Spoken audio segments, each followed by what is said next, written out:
It's Tuesday, June 25th. I'm Matt Harmon. Welcome to the Yahoo Fantasy Football Show. It is a hell of a day to talk ball, and joining me to do just that is Andy Behrens. Andy, what's going on, buddy? Things are good. It's been a while, man. You're refreshed, back from vacation. You've never been more bright-eyed and bushy-tailed. So this should be exciting. We got some really terrible names to talk about today, and I'm excited to get to them. Yes, Andy is right. I did just get back from a wonderful, I would call it like a long weekend as opposed to maybe a vacation. I feel like a vacation, I've got like hard standards on what is and is not a vacation. Simply taking off like a Monday of a weekend and Friday too. I don't necessarily consider that a vacation, but I do consider it a great trip. Shout out to Portland, Maine. First time I've ever been there. My wife and I took a great weekend trip up there. And as Andy is mentioning, God, what a come down from like, man, I did nothing but drink wonderful beers and eat lobster. Literally didn't have like one even mediocre meal all weekend. What a freaking come down to then be reminded that, oh yeah, I've got a podcast on Tuesday, not with Andy, that's great. But the subject of the podcast is we're continuing our Flip the Script series. For those new to it, we're essentially looking back at last year's biggest surprises and kind of trying to find this year's version of it. And our task today, Andy, is who will be this year's Jordan Love? Which, I mean, hey, talking about Jordan Love is super cool. Love talking about the Packers offense. The problem is that we're trying to find this year's version of that. And essentially that is a quarterback that kind of no one was drafting with any certainty last summer, and he suddenly becomes a top 5 pick. So we have some really, really rough names to sort through here today, Andy Behrens. Yeah. So number one, this is not guaranteed to happen, right? Even though this has basically happened in each of the last couple of years. We've got like some wild surprises in the top 5 at quarterback. This is never a lock. Absolutely never a lock. So this is definitely one of those questions where there might not be this year's Jordan Love, right? Like, it happens all the time. We should probably expect that. And number two, producer Colin, when he pitched different shows, like, hey, Andy, which one do you want to be on? I enthusiastically chose this one because I thought we might be able to, dive into the quarterbacks in that 14 to 20 range. Those guys are really fun names. And then the one role that Colin threw down in the show notes was, hey, by the way, we have to talk about guys outside the top 20 because that's where Jordan Love fell. And I was like, man, you slammed the door on Caleb Williams for me. You slammed the door on all the fun ones. But hey, if there's anything that is really home base for me, fantasy wise, it is bad quarterbacks. So I am here for the bottom third of the league quarterbacks. Well, listen, we have to give you credit as kind of like the guru on the subject, buddy, because basically last year's version of this show was who's going to be this year's Geno Smith, right? And you emphatically made a case for Baker Mayfield, and I think I basically laughed you off the show. Multiple people, slammed you on Twitter. I even remember our colleague Charles McDonald was like disgusted when we posted the video of it. And you had the last laugh, buddy, because Baker Mayfield was QB 10. He wasn't exactly like a fantasy league winner, difference maker, any of that stuff, but he certainly was a much more productive quarterback and the correct answer really to this year's Geno Smith. So we are expecting you to go 2 for 2 on this exercise here, Andy. So the pressure's on. At some point, Charles had actually asked for, I think Charles threw out on Twitter this question about like who's going to be some sort of surprise player or quarterback. I forget what it was. And I literally answered, this was like preseason last year. I literally answered with a series of things that Baker Mayfield miraculously accomplished. Like, Baker Mayfield, Pro Bowl quarterback and division winner. And I might have even said he was winning a playoff. It was crazy. It's wild that Baker did that. We'll see if we talk about Baker again today. I know that's the thing. Baker is eligible for this conversation. So, okay, let's jump into it. Like Andy said, Colin, I didn't even know this was a rule until Andy let me know because I didn't think about this podcast or open this doc one single second over the weekend. Okay, so that's good work. I was like, we got to talk about the quarterbacks outside of the top 20 in expert consensus rankings. I'm going to just go ahead and say, Andy, if we want to include Matthew Stafford and Aaron Rodgers, I think that's appropriate. QB 20 and 19. I do think it is inappropriate to consider Jaden Daniels at QB 14, Caleb Williams at QB 15. Feels a little bit too much like the no one saw it coming. I mean, Dalton's been talking about how Jaden Daniels is basically QB 5 all summer already. So and that's going to continue to happen. But anyways, before we jump into that, we do have to talk about Jordan Love's rise.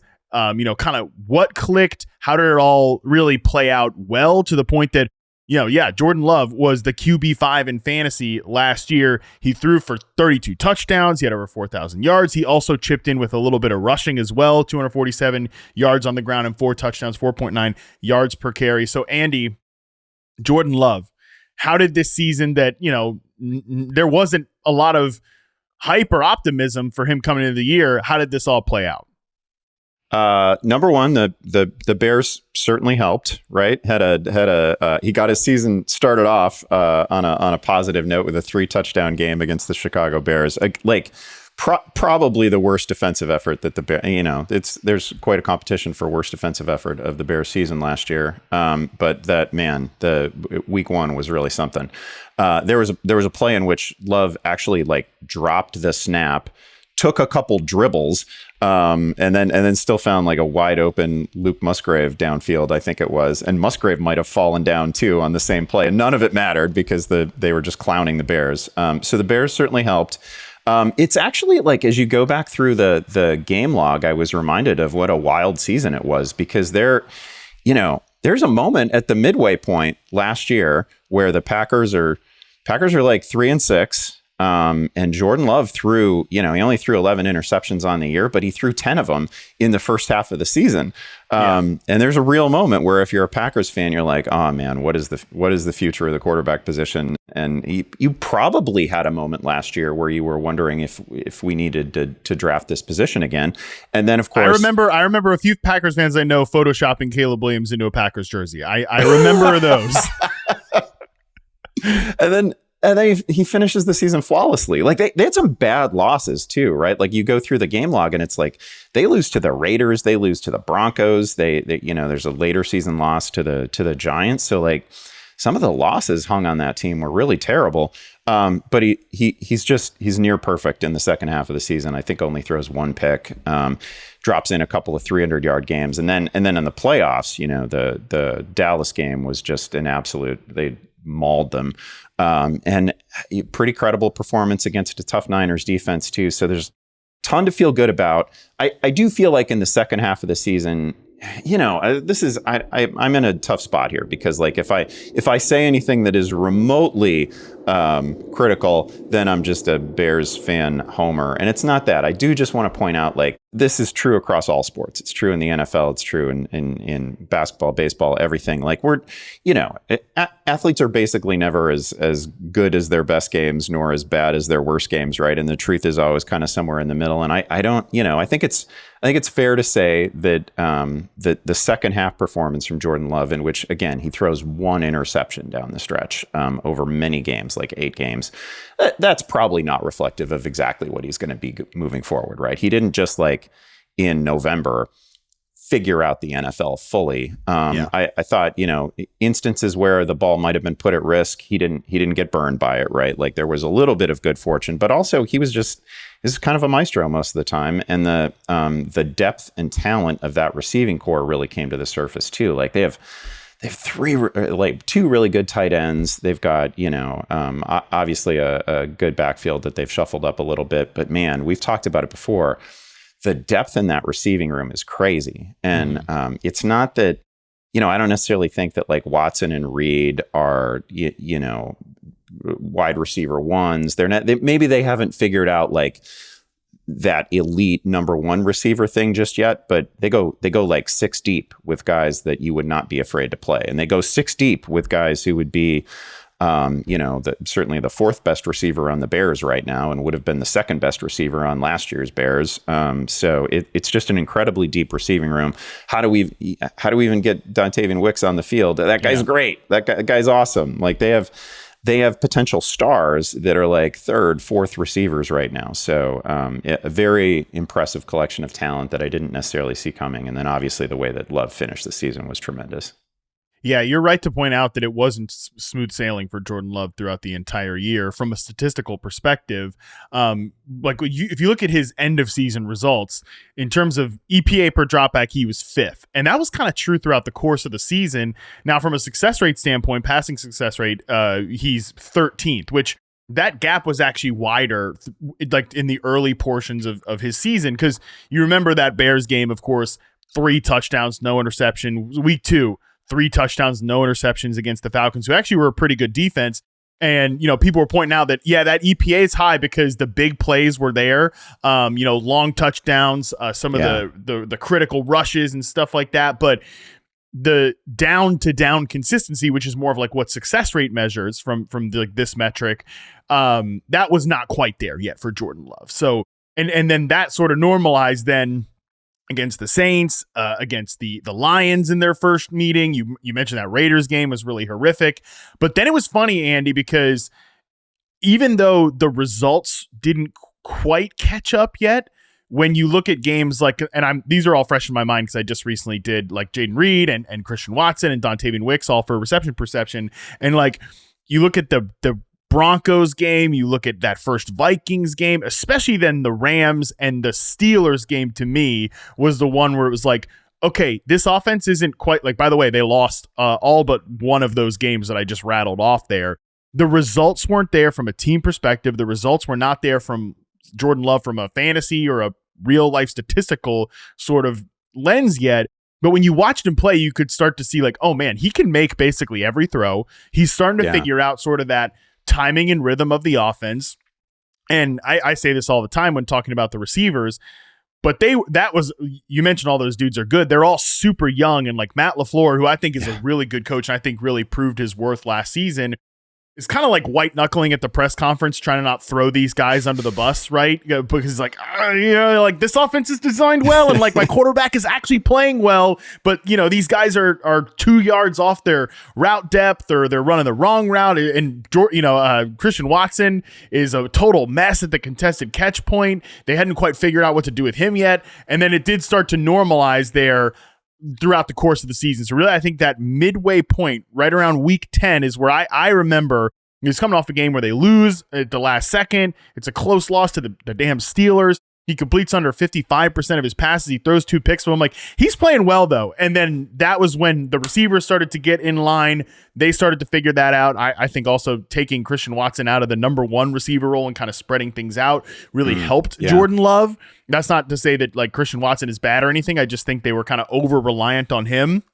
So once those young dudes started to catch up, once I think Love just figured it out from like a down-to-down consistency standpoint, that is when, to me, we really started to see him take off. Yeah, and it's again, as I look at the game log now, you'd think these were 2 different players entirely. Just looking at the results, first 9 games versus the final 8. So many of the early season games, completion percentage below 60. There's no big yardage performance. You're right that there were several like splash plays in there that sort of made the final numbers look a little bit better than necessarily like the play to play experience. And then, man, we hit November, and I don't know, maybe the Chargers were just the team that got a lot of teams right last year. But they hit that Chargers game. Yeah, and it's just a string of multi-touchdown performances. Again, he throws 1 interception over the final 8 weeks. There's no there's a little bit of good fortune in something like that, but man, that's incredibly clean football. And then he also just enough rushing ability that it matters a little bit in fantasy, right? And it gives him that edge over guys like Matt Stafford, who aren't going to run at all, Tua, who's not going to run at all, right? Like it's just enough that it matters a little bit for fantasy purposes. Just incredibly clean performances down the stretch. I'm still a little bit scarred by like, I don't even think he had necessarily a big game, but like what Dontavian Wicks was able to do against Bears defensive backs, like in the final game of the season, is just sensational. Like they have more options in the passing game than they know what to do with. So I do think that this is is going to be one of those teams. I don't know. Maybe this is the year for Christian Watson. But I kind of feel like this is going to be one of those teams where the safest way by far to invest in this passing game is through Jordan Love. And we're just not going to know which receiver is going to pop in any given week.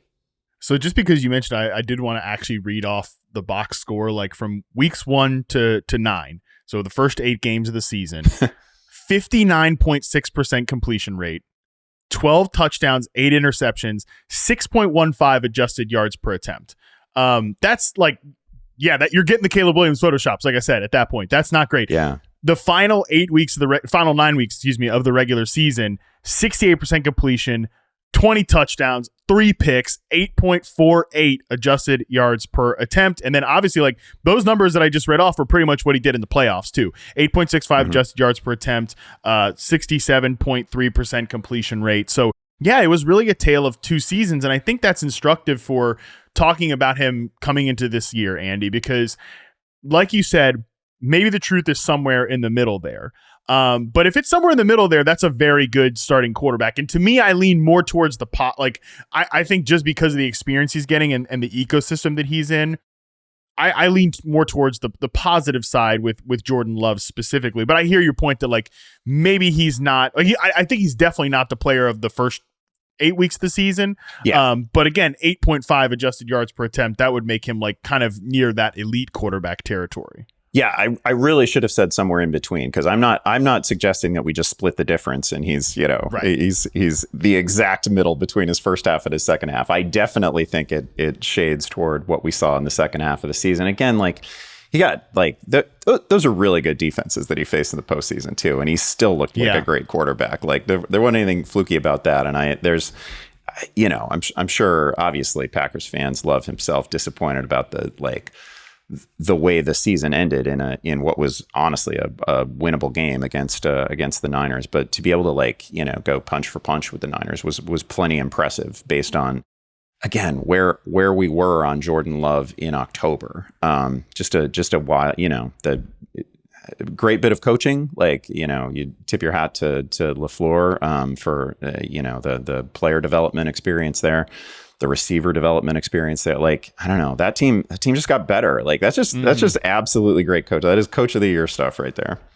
I agree with you. So 8.5 adjusted yards per attempt would put him 3rd in the NFL last year, ahead of MVP Lamar Jackson. It would put him just behind like Brock Purdy at 9.9 and CJ Stroud at 8.7. So yeah, I think, but I think that's the sort of ballpark we're hitting in now with Jordan Love, because of everything that you said. It was a great coaching experience for Matt LaFleur last year, and I think that that's why I believe that this can be sticky. And I think that, look, if let's just say one of those receivers has kind of, this is what happened last year. One of those receivers has kind of a letdown season, right? Like Christian Watson, he didn't get off to a good start last year. It's like, and he starts missing time. It's like, oh, well, we've got all these other guys to throw at it. Yep. I think that makes me even more bullish on Love this year. But so just sort of to recap before we start kind of discussing about this year's candidates, I think what we learned from Jordan Love is, number one, the absence of evidence is not negative evidence, if that makes sense, right? Like, we hadn't seen him play a ton.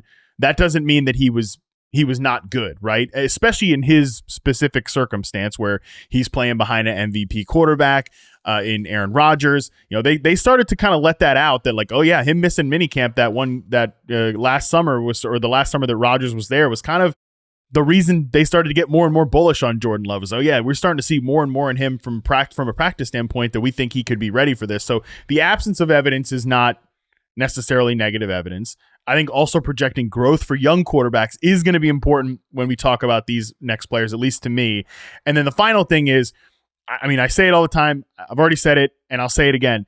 Ecosystem matters so much, right? Like, the way that they were able to scheme things up in Green Bay last year, and they with LaFleur kind of, I think, having a little bit of the shackles taken off with Rodgers being gone and allowing him to do more of just what he wanted to do on offense, that mattered. But like, just those layups that Jordan Love would get with Jaden Reed or even Watson at certain, like, again, I'm not trying to bang on Watson here, but taking that guy out of the offense who was being used in kind of a way that I didn't love, where it was like all downfield stuff. And then like, oh, our featured player is Jaden Reed on these like layup targets. That made things so easy for Jordan Love. And I think helped him pick up the momentum down the stretch to then like, oh, he's pushing these high degree of difficulty throws to Dontavian Wicks and Romeo Doubs in the playoffs. That confidence building, I think, is important. So to me, those are kind of the three things we're looking for when we're projecting who is this year's version of Jordan Love. He also, to Love's credit, Aaron Jones is one of the best receiving backs that we've seen in the last like 10 years, and he didn't have him available for much of the season, right? So True. those would have been, the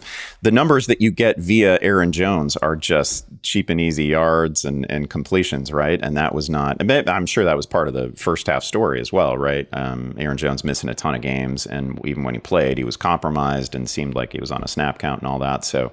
And then Jones was great at the end of the season, certainly great in the playoffs too. But playing without him, who was surely going to be a foundational piece of the offense, those were significant headwinds early on. All right, so we've kind of set the parameters here with Jordan Love. Let's take a quick break. When we come back, we'll start to run through our candidates as to who can be this year's version of Jordan Love right after this.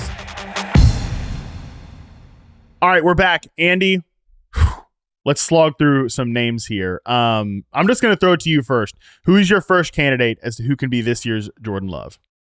My first candidate, and this feels a little bit like cheating because he's actually already he was the previous year's Jordan Love. I'm going to go with Geno Smith. He's been the QB5, right? That actually happened. It's wild that it happened, but it wasn't like, we could have ended up having a similar conversation regarding Jordan Love. Like it wasn't fluky. Like Geno made some superhero throws a couple years ago. I actually, in the end, I think he was fine last year. Like I certainly don't think that Geno Smith was the biggest problem with the Seattle Seahawks last year. Far from it. He's one of the recurring themes I think in the list that I will give you here is also quarterbacks who are tied to great receiving cores, and just the possibility that these receivers can help elevate a quarterback a little bit. Again, we've already seen it with Geno. He's kind of got that Jordan Love thing where there's just enough rushing capability that it's a positive for him in terms of fantasy profile. Again, he's the guy who gets to throw to DK, he throws to Tyler Lockett, he throws to JSN. They're kind of running it back with the same cast. I don't know exactly what the offense is going to look like, right? It's going to be the University of Washington offense from the year before, and it sure sounds like there's not a lot of holdovers from last year's offense and from the previous regime too. They're not all new terminology. It seems like it's wholly different. But again, the supporting cast in Seattle is outstanding, and Geno certainly over the last couple of years has legitimately looked like a good quarterback and not somebody who's just kind of still lucking into some big fantasy lines. Like he's been really, really good. So since he's already done it, since he's put a 30 touchdown 4,000 yard season on his resume, we know he can get back there. And again, it's a great cast that he's working with. Yeah, he was going to be one of my top candidates as well, because I agree with a lot of what you just said there, which is this receiver room is still very good. Lockett might be declining a little bit. I think we can definitely say he's in the back nine of his career. He's kind of on that slope at this point. DK Metcalf's still really good. He never really graduated into kind of that elite tier of NFL receivers, but I'd say he's probably still a player that's on tier 2 to me. In terms of like a number one, probably in that superstar level that I think hasn't really been maximized the last couple of seasons, even though Geno had this great year a couple of years ago. There was some kind of meat left on the bones, certainly last season for DK Metcalf. But man, he's a perfect fit for this offense. Like, and that's, I think, what's really interesting about this is, that it's definitely leaning into the unknown with the Ryan Grubb whole situation, but when you watch that offense, which I did a lot of because I worked on all those receivers, it's just they're pushing the ball downfield. It's a very vertical offense. And when you look at you look at like the Texas offense last year with those receivers and how kind of gimmicky and very collegey Mickey Mouse stuff that they did there. And then you look at what Washington was doing. Not all of that is going to map to the NFL the way they're able to kind of stress you out from a full field vertical perspective. But a lot of it does, from a concept standpoint, from a protection standpoint. A lot of it looks very NFL-esque, and especially if they're just going to run a vertical drop-back pass game, which I think when you look at Geno Smith and what he did in 22, it was a lot of just straight drop-back vertical stuff. It wasn't really, as much as Shane Waldron comes from the McVay tree, it wasn't a lot of that type of wide zone play action boot stuff. It was mostly like big boy drop back concepts. And I think that, again, looks a lot like what Ryan Grubb did at Washington. And because of that hire, it's the reason that, and some of the receivers, of course, I haven't mentioned JSN, but I think he was better as a rookie than than the stats sort of give him credit for. And I think he could be further maximized as an intermediate threat in this offense. Because of those things together, I have found myself pretty high on the Seahawks passing game in general, which of course has to trickle down to Geno Smith. Yeah, I'll probably feel this way until he retires. But part of me just always thinks that there's the possibility of just an absolute league-winning supernova season from DK Metcalf, and maybe a little bit of that is just that he has athletic traits that are rare, even in the NFL. Like just an absolutely special athlete. Maybe it won't happen in the first year of this offense, but it does seem like it's as good a fit for DK as maybe anything we're going to find. And he's just so, I don't know, that the guy is just different from most receivers. I don't know that it'll ever happen. I don't know that we'll really get like the 1,500 yard, 14, 15 touchdown season, but man, it feels like there's at least the possibility of one of those out there, and this might be the best setup. This is a weird team because they have a lot of continuity, and then they don't, because they have, again, entirely new system, entirely new offense that can be a bumpy ride, especially in the early months of a season. So there's a possibility that the season ends up game log wise looking a lot like Jordan Love's 2023, where it's a little bit rocky early, and then they really get their footing, and then it's great. But I am probably going to be irrationally bullish on Metcalf when we actually get into draft season. What's interesting with Metcalf is that he's a little bit. It's funny that he is like physically, an outlier, right? But I also think he's a little bit of an outlier in like kind of today's elite receivers, at least, right? Huh. Because he's kind of like the last of maybe a little bit of a dying breed in that he is a pure traditional X, right?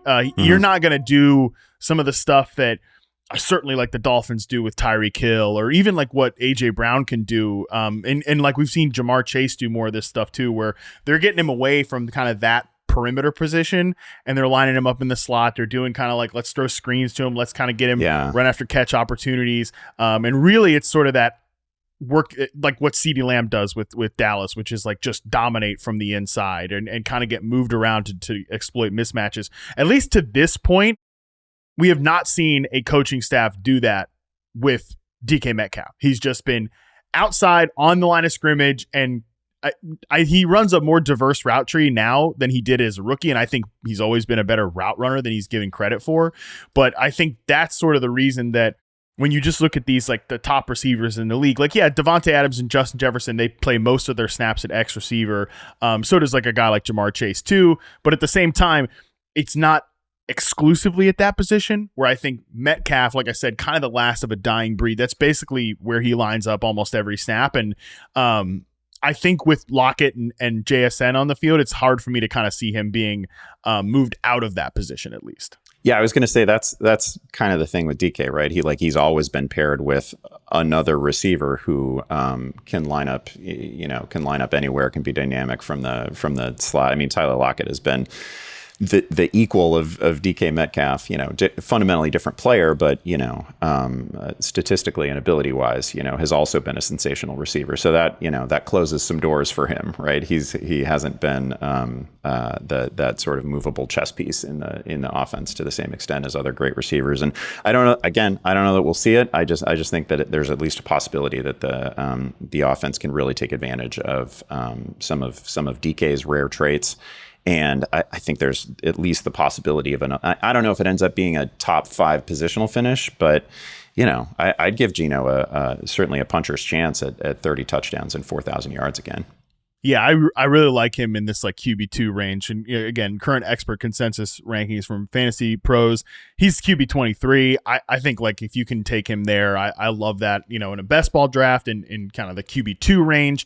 I think he's got a lot of upside if all of these things sort of come together. Just before we move on from him, he was going to be one of my candidates too. So if you're cool with it, Andy, I think we can go and push him into the finalist bracket here in one of our top threes. But before we move on, let's just address this. Like, we haven't said the name Sam Howell, and I don't think we really have to here. I like Sam Howell as a player, like him, but I think he's more in that sort of backup quarterback range. I don't think that they traded for Sam Howell to push Geno Smith. Now, if Geno comes out and plays poorly, yeah, it gives them like a real alternative to turn to, and then kind of Mike McDonald and this new coaching staff can start to assess like, all right, let's just get a look at Sam Howell, let's see how it goes. But I don't think there's any real I think Geno's going to play well this year, and I think as long as he plays well, there's no kind of reason for them to turn to Sam Howell. I just think we should address that because there does seem to be kind of like a weird idea that Geno's going to get benched for Sam Howell. Yeah, no, you're right to bring him up. I think Sam Howell as a guy that you bring in the building and see if you can fix some of his obviously bad habits, I think that's fine. But I can't imagine that he's somebody that they envision actually, playing a whole lot over Geno Smith in the current season. I just don't see any way that happens. Yeah, I would say that the one thing that has me kind of hesitant about Seattle overall, and the reason a big reason I think that Geno kind of sank a little last year and what could sort of sink the upside of this vertical passing game, blah, blah, blah, is that, this interior offensive line is maybe not great. Yeah. I'm not putting Sam Howell behind an offensive line where the interior offensive line is not great. Right. I don't think he's going to come in there and prove a tangible upgrade, but Geno definitely needs to be one of our top 3 finalists. I like moving him into that bracket. I'll throw out another name here, ironically, the guy who's going right after Geno Smith or was ranked right after Geno Smith. It's Will Levis from the Tennessee Titans. I think he checks a lot of the boxes that we are talking about for this exercise, which is one, kind of the upside of the unknown. That was certainly present with Jordan Love last year as a younger quarterback, but somebody we'd seen a little bit of, right? We've seen a little bit of Will Levis. We've definitely seen more of him than we probably saw of Jordan Love heading into last year. You laughed at my comparison of him being this generation, this era's Jameis Winston. Sounds like a great archetype for this exercise, right? Like a random top 5 season.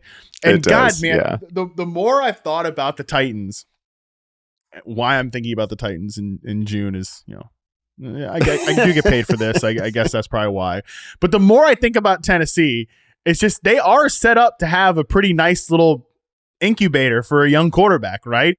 They've got 2, I'll say, good receivers, 2 guys that probably aren't at their respective peaks anymore in DeAndre Hopkins and Calvin Ridley, but verified like good starting receivers. They've got depth with Tyler Boyd. They've got Chigo Okonkwo, who I haven't fully given up on yet. And is Brian Callahan Matt LaFleur?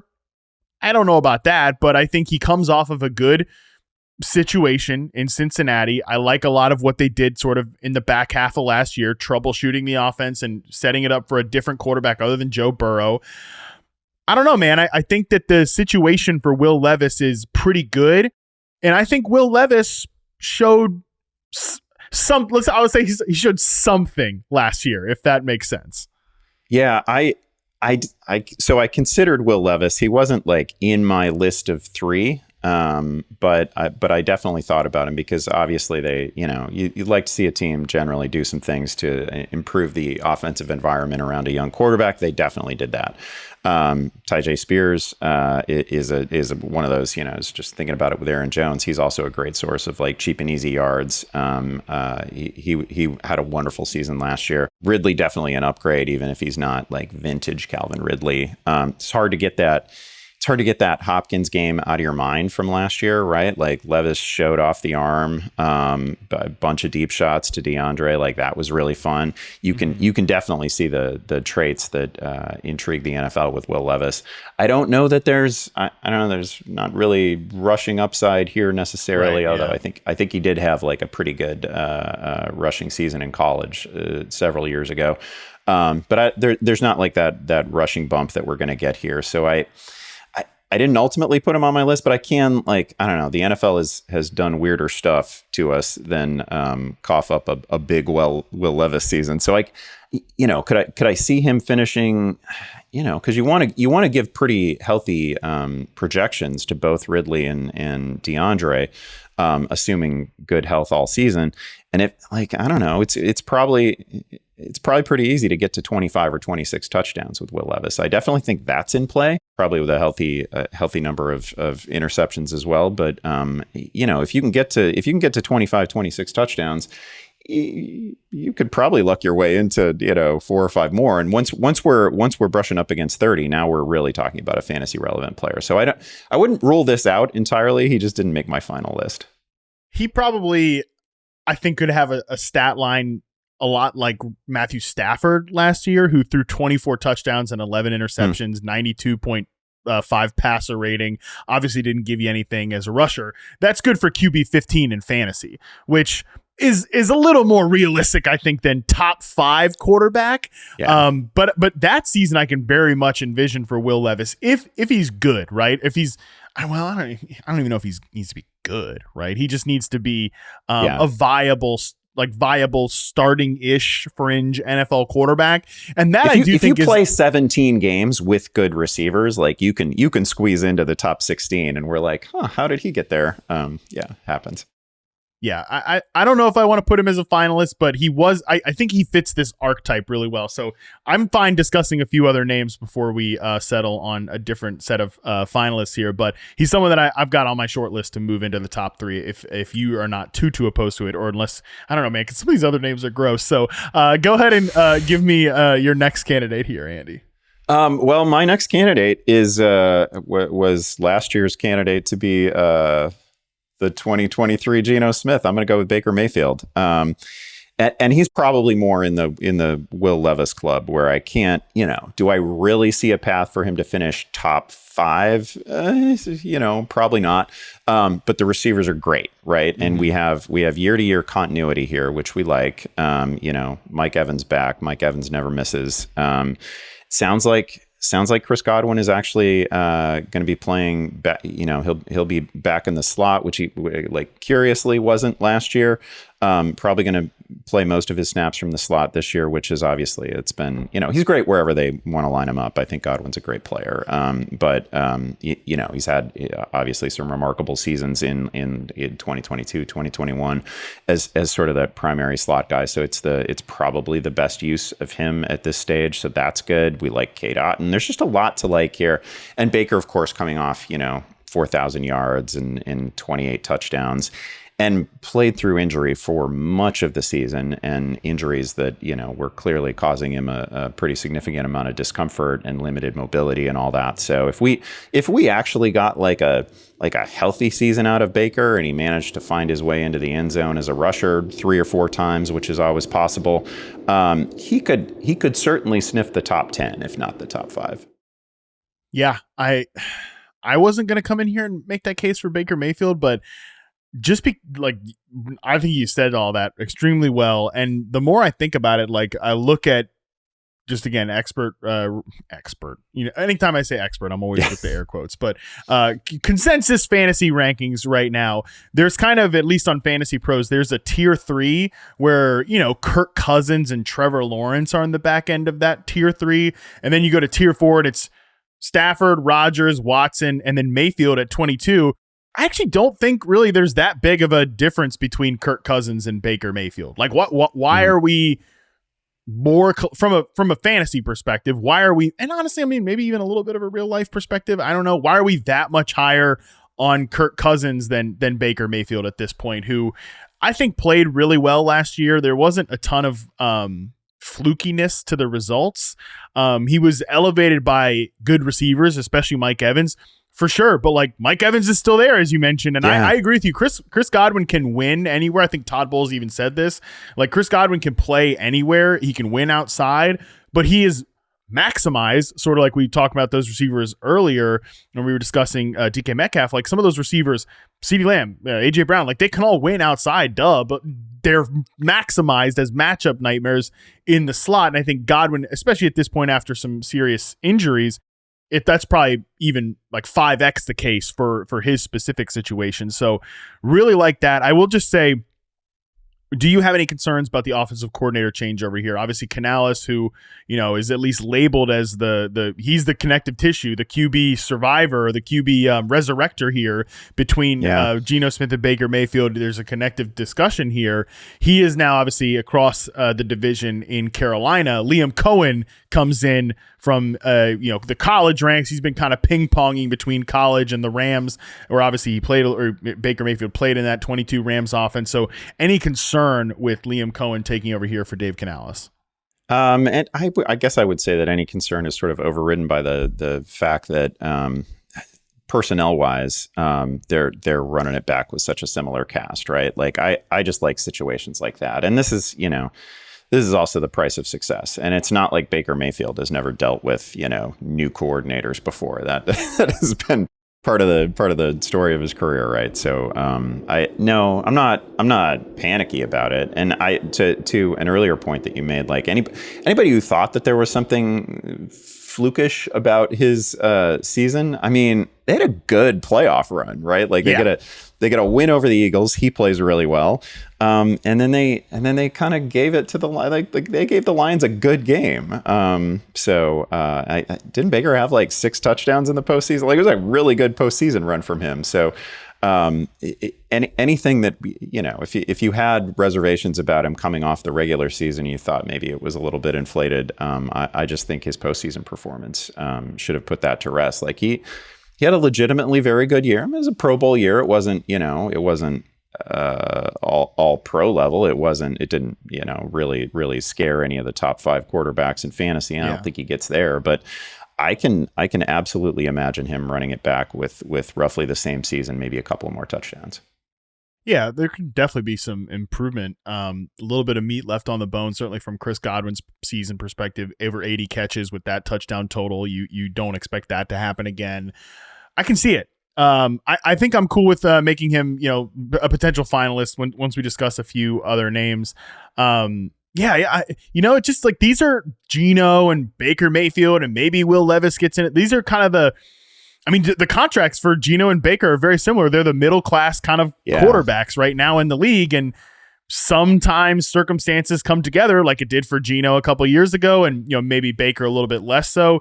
Just kind of circumstances come together. They have a few random rushing performances. Like they just pop in a few goal line touchdowns. I think Tampa Bay is going to run the ball better this year, which is a good thing for Baker Mayfield as well. Those circumstances come together and they end up being a QB1 in fantasy, or like not even just QB1, but like a legit, you're glad you're starting this guy on a near every week basis QB1. That's sort of the group that we're talking about here. I'll throw out a guy that, I'll just be the one to do it. I think we have to talk about Deshaun Watson as a potential this year's Jordan Love candidate.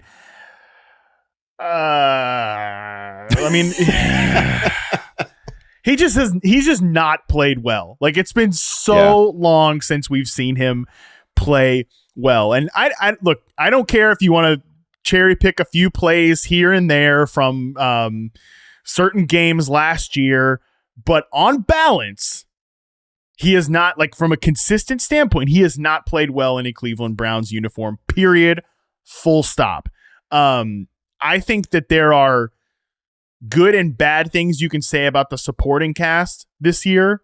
They added Jerry Jeudy. I don't know how much better Jerry Jeudy makes them. I think he gives them another viable option. There's a lot of talk out of OTAs that Cedric Tillman is really showing out in the absence of Amari Cooper, that he could maybe even be the number 2 receiver over guys like Jerry Jeudy and over Elijah Moore. And I think that's potentially possible because Cedric Tillman was a good collegiate player. And that's like a pretty deep group. Okay. That's like, if Tillman emerges, you've got 4 receivers there that I think are viable, like number 3 or better receivers, which is good, but it still is a pretty good ecosystem in terms of pass catchers. But man, what I just can't get out of my head, Andy, is that I just never at any point thought that what Stefanski wants to do is really that good of a fit for Deshaun Watson. And I think a lot of that is why they brought in Ken Dorsey, former Bills offensive coordinator, because the Bills were sort of this spread and shred attack under Ken Dorsey. And ultimately, I think that's what Watson needs get him an empty, throw out all of these different receiver options. You have two potential difference makers in Cooper and Njoku, and then you've got what I'll say are like nice auxiliary pieces in Elijah Moore and Jerry Jeudy and maybe Cedric Tillman too. So if that like works out, if that vision comes together, I think Deshaun Watson could be a QB1, and let me say this, he is set up to be a QB1 in fantasy. The problem is that he's not like a Jordan Love or even a Will Levis where, it's the upside of the unknown. It's sort of this, and he's not even really like Baker Mayfield or Geno last year where it's, man, we've seen this guy play. We've just not seen this guy play well, but maybe the circumstances, blah, blah, blah. Like there's a universe where we've seen Deshaun Watson actually play at this caliber in terms of performance, but it's so long ago. So I kind of talked in a lot of different directions there about Watson because I can see what the Browns are trying to do, but the vision has never been quite like, it's been a little oil and water in terms of what the offense was when it was good last year or exciting and fun to watch under Joe Flacco and Kevin Stefanski to what I think Watson needs to do well, but they kind of have the personnel to do it. So Andy, again, I am talking a lot of different directions here. What is your thoughts on all this? Well, I mean, you have to with Deshaun, right? Because he's had now basically two different careers and a clear line of demarcation in the middle. The reason that he belongs in this discussion, obviously, is that he's already been a top 5 quarterback. He has led the league in passing. He did it at age 25, right? And it wasn't just like some volume thing. He also led the league in yards per attempt, yards per completion. It was a legitimately great season in 2020 before like everything we thought we knew about Deshaun Watson like crashed to the ground. We also know that he's got pretty significant rushing upside, more than any of these other quarterbacks that we've talked about. So that's technically in his game. And like, you know, once a player has shown an ability to do something, once they've displayed a trait, you know, he's not old. So like there's no, like, he should be able to get back there. It's just that every day that goes by, we're further and further away from that. And the concerning thing, of course, is that, well, you know, number of concerning things, like 2022 was a big concern, but we can't, like, the extent to which last year looked exactly like the prior year, you know, statistically is remarkable. He played the same number of games last year that he played in, like, we all agree that he was trash in 2022. Last year, he played the same number of games. He played 6 games. He threw for 13 more yards. He had terrible completion percentages both seasons. He had the same touchdown percentage. He threw 1 fewer interception. But like the yards per game were within, you know, 2 yards of each other. The rating was bad. Like everything was the same kind yards of bad. Yards per attempt, 6.5. I mean, I mean, it was the same bad season. They went 5-1 in those games, but that wasn't like because Deshaun carried them to anything. Like, it was great defense and you know, circumstances being what they were. So he just didn't show enough last year to make me think, oh yeah, he got a little something back. You know, on the other hand, it should encourage me that Joe freaking Flacco was able to step in and deliver huge weeks in that offense. Like, if he could do it, surely there's a path for Deshaun Watson to do it, because again, Deshaun is, you know, he's like entering his age 29 season. He should be in his absolute prime as a quarterback right now, but his prime was, you know, 4 years ago, 5 years ago. So we can't rule out the possibility that Deshaun gets it back, because he's done it, and he did it at an early age in his career. He just didn't give us any reason to think last year that, oh wow, we're in for a huge leap. Yeah, that's the thing, I'm really stuck on the player, because, and but it's all the other stuff that makes me want to consider him for this, because Matt LaFleur, coach I like, ecosystem I like. Mm-hmm. Same thing with Kevin Stefanski here. We talked about those Packers receivers as, man, okay, one guy's kind of injured or letting you down. We've got a lot of other answers, and I think that's definitely the case in Cleveland. Like, I think that's a potential 4 deep receiver room there, and they have a really good tight end. And the run game is a little bit more of a question mark, because we just don't know what we're going to get from Nick Chubb this year, or I think, you know, maybe potentially, unfortunately, ever again in his career. So that kind of sucks, but maybe he is at some point, you know, comes back late next year. I don't know, but it doesn't sound like he's going to be the same Nick Chubb, at least early on in the season. So there's a lot of good environmental things for Deshaun Watson. It's just that he has not been a consistently good quarterback at any point the last 2 years, and really since, I mean, pre like COVID year or whatever. So it's been a long time since we've seen him, but I think he's worth considering. So when we come to our finalist list, we can maybe you can debate that a little bit more. But Andy, and any other names you want to throw out here from our luminaries that you want to consider? Yeah, the last name. Well, I'll give you names. I'll give you a combo platter. Okay. Let's talk about the Sam Darnold, JJ McCarthy combo platter. Oh boy. A complicated discussion, right? Because I don't know that, it seems like probably I don't know if this will really happen, but maybe Sam Darnold starts the season for that team. You can tell yourself a story about when he's going to lose that job too, right? Because it is a tricky road in the first 5 weeks of the Vikings season. I'm not Mr. Look ahead at the schedule and we know exactly what's going to happen, but man, they get the Niners early, they get the Jets early. They face a couple of really difficult defenses. They also have the Texans and Packers on the schedule. So it's not, you look at the way their schedule opens, they could absolutely be 1-4 going into a bye. And then that's a pretty natural point to bring in JJ McCarthy. Part of me also wants to, maybe this is just that Sam Darnold had his reputation kind of laundered by the Kyle Shanahan experience last year and all that. But part of me really does feel like, man, talk about a quarterback who was dealt a brutal hand at the start of his career, not just in terms of supporting cast with the Jets, but the coaching staff, right? You're dropped into an Adam Gase situation early on. You've got terrible protection. You've got the Le'Veon Bell weirdness going on around you. It was a bad circumstance. Sam Darnold also showed a little bit of rushing upside in the Carolina years. Not that the Carolina years were so great. And we see this occasionally where it's just, this was a little bit of the Geno Smith story where you're a journeyman and we've written you off, but there was always talent there. And maybe that rises to the top when you are paired with Justin Jefferson, when you are paired with Jordan Addison, when you've got Aaron Jones in the backfield and you've got pretty good environment around you. And obviously a coaching staff that showed last year that they can make it work with some really sketchy quarterbacks, at least for certain stretches of time.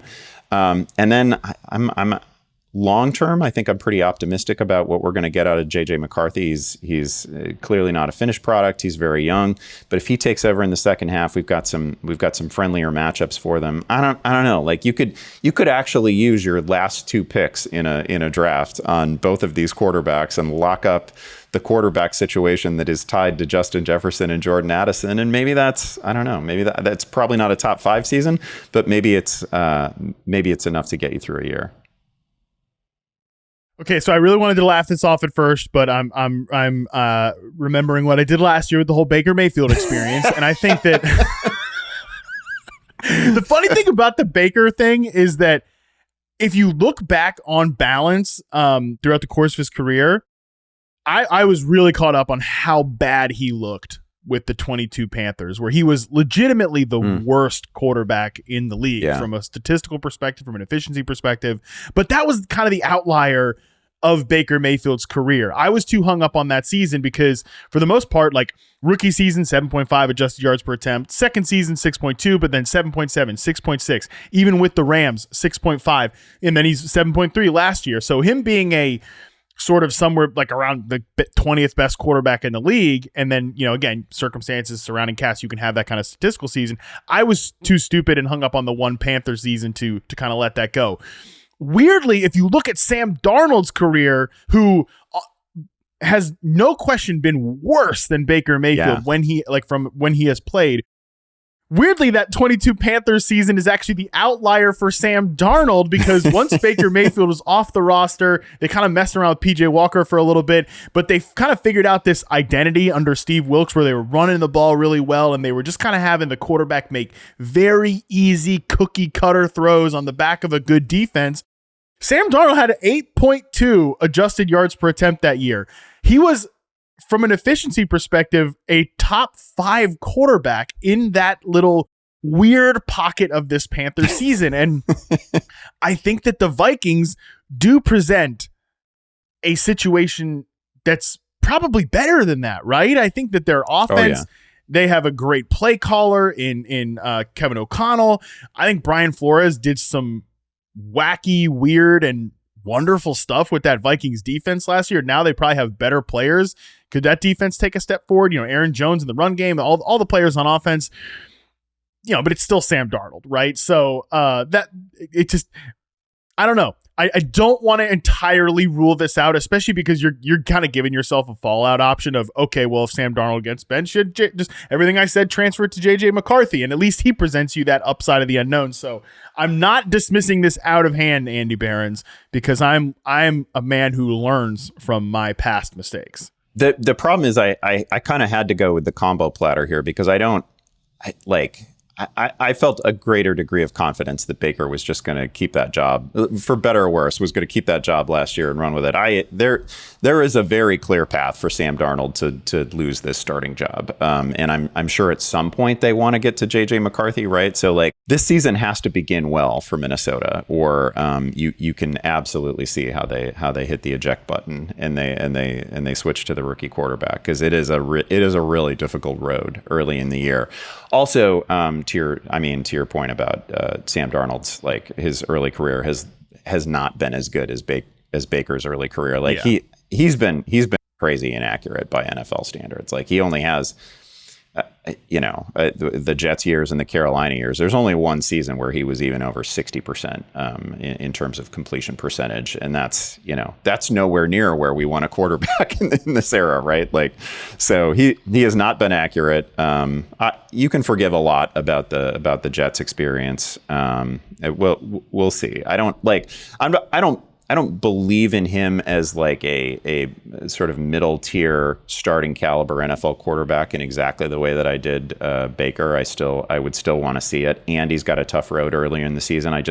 This is more a reflection of how I feel about O'Connell generally, how I feel about that receiving core. It's just, you project Justin Jefferson, and it's really hard not to give him, no matter who the quarterback is, it's hard not to give that guy 1,200, 1,300, 1,400 yards, 100 catches. Once you account for the talent of that receiving room, it's really hard then not to give the quarterback position pretty significant totals.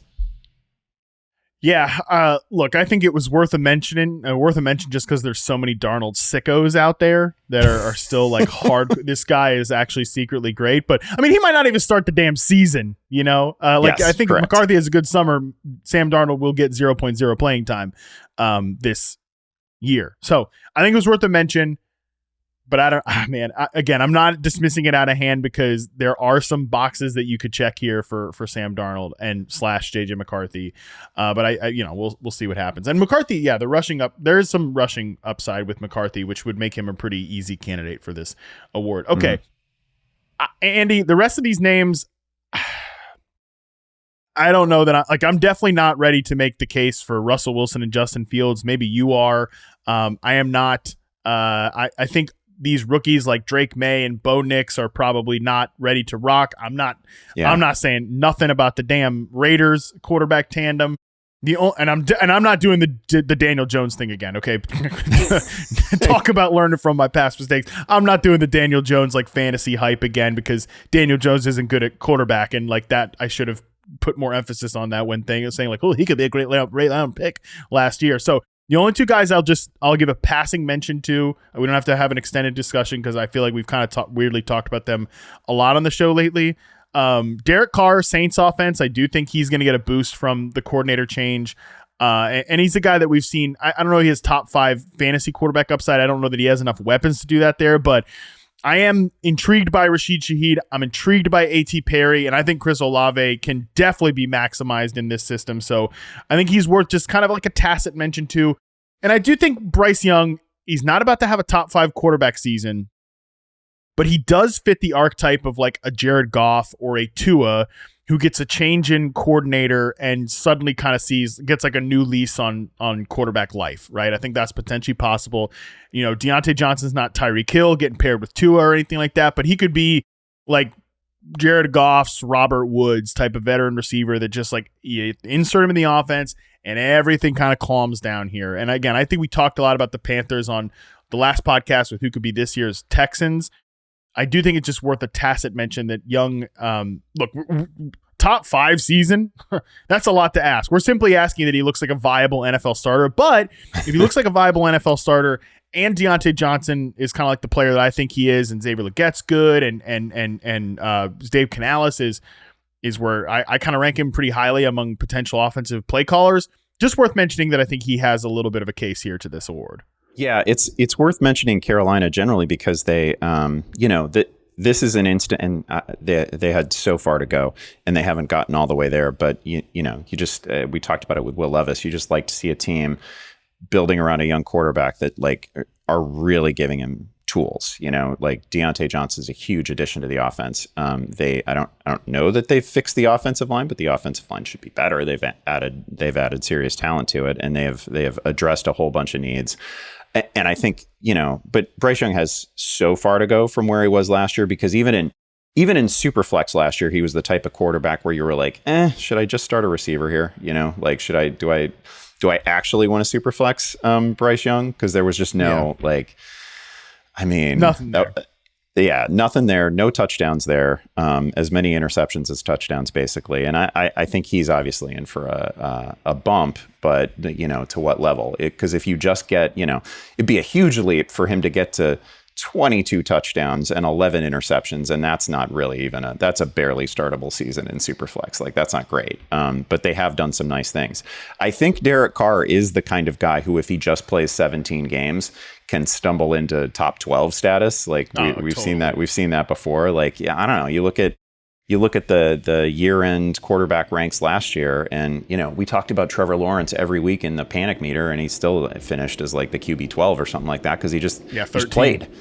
Yeah, you just make it to the end of the season, and like you play with good enough receivers. Derek Carr was QB 16 last year, 25 touchdowns, 8 interceptions. So like again, the offense just a little bit better this year. That's totally possible.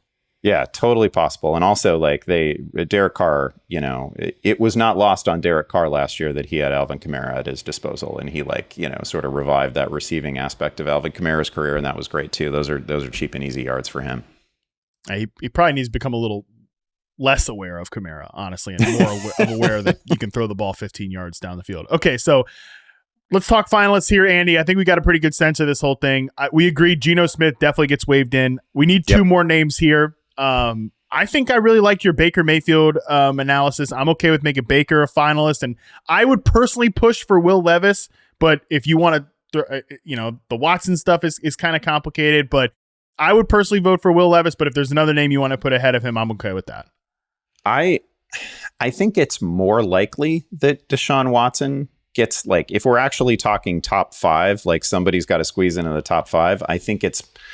I'm not saying it's likely for Deshaun, but I think it's a little bit more likely for Deshaun than it is for Will Levis. Will Levis would really, that would shock me. All right, well, you really harshened my vibe on this Will Levis thing, but I don't care that much. So our 3 finalists are Geno Smith, Baker Mayfield, and Deshaun Watson. Andy, I'm going to rank them first this time because I always let the guests go first, and I just made you do a bunch of talking about the finalists. So I'm going to go ahead and rank this here. I think most least likely. I'm going to go Geno is most. I'll go him as the most likely. Then I will go Deshaun Watson. And the only reason I'm putting your boy Baker Mayfield at 3 is because he was QB 10 last year. And, I think it's a little more, again, drafters and rankers are discounting him, but I think he's actually got he's coming off a better season than these other 2 guys, which, it's all nebulous with these stupid, who is going to be this year's that, because Jordan Love obviously wasn't coming off a bad season. He just wasn't coming off of not playing. So that's my order. Andy, what is your order? Most to least likely?